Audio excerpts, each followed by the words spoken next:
Այսօր դուք եք Իրանի դեսպանատան դիմաց ձեր հարգանքի տուրքն եք մատուցում, խնդրում եմ ստեղծված իրավիճակի հետ կապված ձեր կարծիքը։ Մեր ցավակցություններն ենք հղում Իրանի ողջ ժողովրդին, քաղաքական ղեկավարությանը, ռազմաքաղաքական ղեկավարությունը ուժ, կորով, կամքի ավելի հզորություն, որպեսզի կարողանան դիմագրավել այն բոլոր մարտահրավերներին, որը ծառացել է Իրանի առջև։ Իհարկե սարսափելի են այն նորությունները, որոնք ամեն օր մենք լսում ենք, ցավով, տխրությամբ սգում ենք բոլոր նահատակների հիշատակը և նաև ափսոսում ենք այն բոլոր հատկապես դպրոցահասակ երեխաների համար, խաղաղ բնակչության համար, ովքեր անմեղ զոհեր դարձան և հայ ժողովուրդը ավելի լավ գիտի, թե ինչ է նշանակում անմեղ զոհեր ունենալ, անիրավ, անհավասար ռազմական պայքարում։ Ողջ Իրանին մաղթում ենք տոկունություն, դիմագրավում և ասում ենք, որ հայ ժողովուրդը ձեր կողքն է, ոչ միայն հոգեպես, այլև մեր աղոթքներով, մենք ձեր կողքն ենք և սատարում ենք, ամուր մնան և պայքարեն մինչև վերջ, որպեսզի Իրանը մնա Իրան, ինչպիսին որ կա այժմ և աշխարհաքաղաքական այս խոշոր խաղերին կուլ չգնա։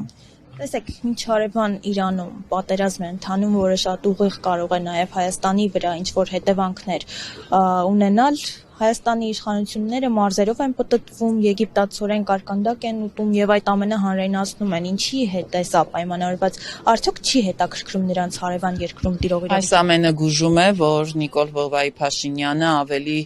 սարսափելի իրողությունների առաջ է կանգնեցնելու հայ հասարակությանը, հայ ժողովրդին։ Մենք հիշում ենք և չենք մոռացել երբևէ, որ ցանկացած ողբերգական իրադարձություն, իսկ 2018 թվականից մինչ այսօր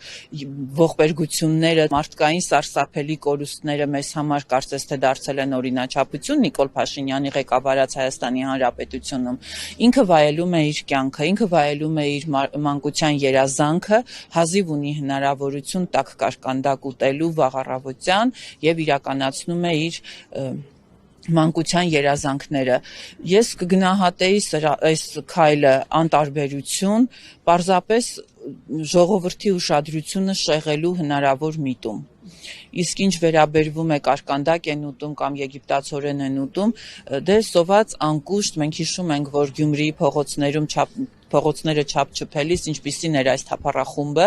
և այս թափառախումբը երբ որ ստանձնել է Հայաստանի Հանրապետությունում իշխանությունը, որևէ րոպե անգամ վստահություն չի վայելել ժողովրդի կողմից և հիմա էլ առավել ևս չի վայելում, մենք տեսնում ենք, որ նրանց վարած քաղաքականության արդյունքում մենք կորցրել ենք Արցախի Հանրապետությունը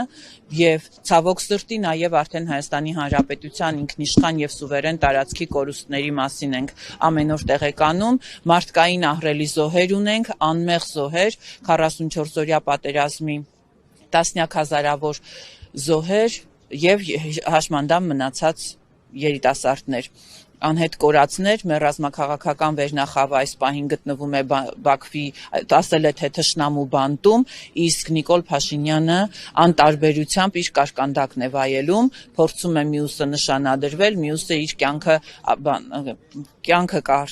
կարգավորել։ Սա նշանակում է, որ այս մարդիկ այն ինչը որ երազում էին երբևէ անել, հիմա ունենալով հնարավորություն, օգտագործում են շանսը, օգտագործում են պահը,